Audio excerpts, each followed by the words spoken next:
उसकी तैयारी सबने की होगी और वो विषय भी बहुत एक जागरूक विषय है जो आज काफ़ी ध्यान में लोगों के आ रहा है कि हिंदी का प्रयोग इसके द्वारा देश की विकास की गति तीव्र होगी।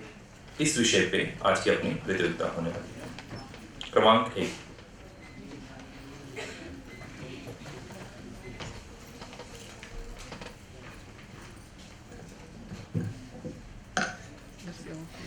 यहाँ उपस्थित सभी सज्जनों को मेरा नमस्कार। आज मैं आप सभी के सामने राष्ट्रभाषा हिंदी के प्रयोग द्वारा देश की प्रगति तीव्र होगी इस विषय के पक्ष में अपने कुछ विचार प्रस्तुत करना चाहूंगी। हमारे देश भारत की राष्ट्रभाषा है हिंदी। अर्थ के अनुसार हिंदी का दर्जा सर्वोपरि होना चाहिए, लेकिन क्या असलियत में हिंदी सर्वोपरि है? क्या हम सभी भारतीय नागरिक हिंदी को सर्वश्रेष्ठ मानते हैं?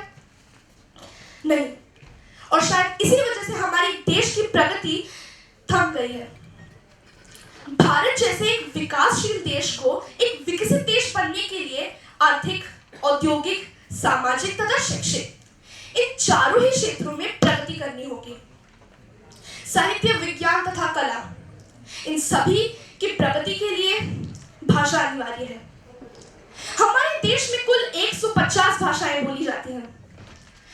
हमारा देश भारत अपनी विभिन्नता के लिए प्रसिद्ध है। इस विभिन्नता का गर्व मुझे है, लेकिन कभी-कभी मुझे लगता है कि शायद ये विभिन्नता ही है जो हमारी कमजोरी बन चुकी है, क्योंकि आज प्रत्येक प्रांत अपनी ही भाषा को ज्यादा से ज्यादा महत्व देना चाहता है। शायद हम कहीं भूल गए कि भारत एक देश है, 29 अलग देश नहीं। शिक्षा किसी भी देश की प्रगति के लिए काफी आवश्यक है।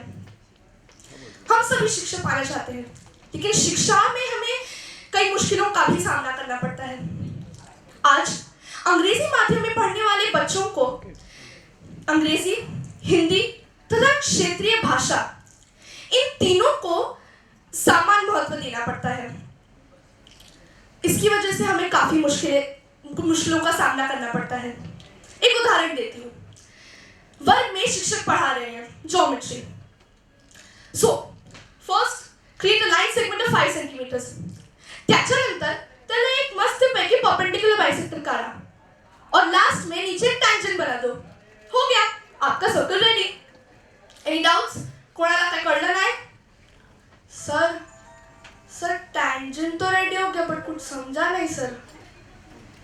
इन परिस्थितियों में यदि हिंदी और अंग्रेजी को प्रथम दर्जा दिया जाए तो शायद मुश्किलें सुलझ जाए. हाँ, अब यहाँ एक विवाद उठ सकता है. क्या होगा अगर बच्चे अपनी क्षेत्रीय भाषा ही भूल जाए? शायद विवाद उठाने वाले यहाँ भूल गए.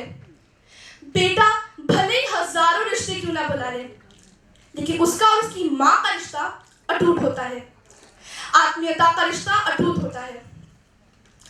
निष्कर्षतः मैं सुप्रसिद्ध हिंदी साहित्यकार श्री बाबू गुलाब राय जी के कहे हुए शब्दों के साथ अपनी वाणी को विराम दूंगी. जब तक हमारी शब्दावली पूर्ण देश में समझी नहीं जाएगी, तब तक न तो वैज्ञानिक क्षेत्रों में प्रगति तीव्र होगी और न ही विद्यार्थीगण पूर्ण लाभ उठा पाएगा. धन्यवाद.